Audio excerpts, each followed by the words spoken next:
अस्सलामुअलैकुम। दुआना हकीम अब्दुर्रहमान साबरी में खुश आमदीद कहते हैं।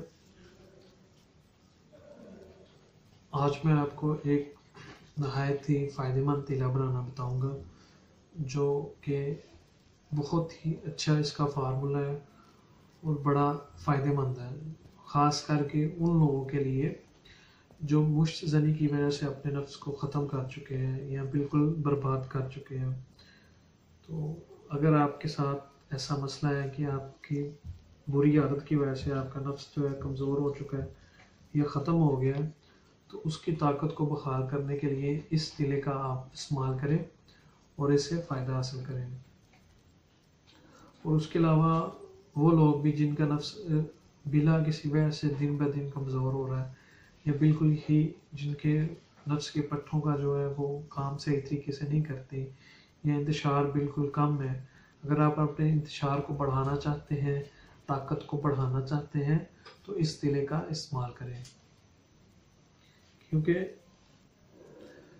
मुख्तलिफ़ किस्म की चीज़ें जो होती हैं वो आपको मुख्तलिफ़ किस्म की फ़ायदे देती हैं, और जो हर्बल चीज़ें होती हैं उसके अंदर इतनी ताकत होती है कि वो आपकी जो कमज़ोरियाँ होती हैं वो दूर कर देती हैं। और नेचुरली तौर पर जो जड़ी बूटियाँ होती हैं उनके अंदर बहुत ज़्यादा ताकत मौजूद होती है, जो आपको इस्तेमाल करने से फ़ायदा देती है।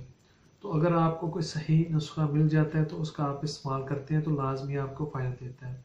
क्योंकि मैं आपको वही नुस्खा बताता हूँ जिसके इस्तेमाल करने से आपको फ़ायदा होता है।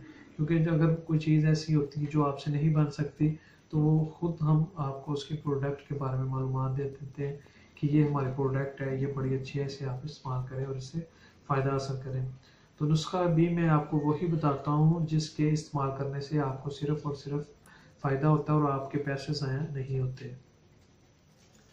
तो इसमें जो आपने चीज़ें लेनी है मैं आपको बताता हूँ, और इसको एहतियात के साथ, इसमें एक बहुत अहम चीज़ होगी जिसका आपने लाजमी ख्याल करना है कि ये आपके नफ्स के करीब नहीं आनी चाहिए। तो इसमें जो आपने चीज़ें लेनी है वो आपको मैं बताता हूँ। सबसे पहले आपने लहसुन लेना है, इसकी आपने वज़न जो लेना है इसका आपने 1 तोला लेना है। उसके बाद आपने रोगन ज़ैतून लेना है, ये आपने जो लेना है ये आपने 20 ग्राम लेना है। उसके बाद लौंग लेने हैं आपने, ये 1 तोला लेने हैं यानी कि 10 ग्राम। और फिल दराज भी आपने जो लेनी है वो भी आपने 1 तोला लेना है। उसके बाद जो चीज़ लेनी है वो आपने लेनी है रोगन तिल, यानी कि तिलों का जो तेल होता है वो भी आपने लेना है 20 ग्राम। इन सारी चीज़ों को सबसे पहले आपने रोगने तिल के अंदर आपने जो 1-1 तोला ये तीनों चीज़ें आपने लेंगी और उसके अंदर चलाएंगे। ये जब अच्छे तरीके के साथ जल जाएंगे उसके बाद लास्ट के ऊपर आपने रोगन ज़ैतून जो होगा वो आपने मिक्स करना है। मिक्स करने के बाद इसे आपने हल्की आग के ऊपर इसे तैयार करना है। क्योंकि आप अगर कोई भी तिला इस्तेमाल करते हैं या उसे बनाते हैं तो उसके बनाने का मेन तरीकाकार यही होता है कि उसे आप हल्की आंच के ऊपर बनाएं। अगर आप उसे हल्की आंच के ऊपर बनाते हैं तो वो लाजमी तौर पर बड़ी अच्छी चीज़ और पावरफुल चीज़ बनती है और ज़ाया नहीं होती। उसकी ताकत जो होती है, जड़ी बूटियों की जो ताकत होती है वो ज़ाया नहीं होती।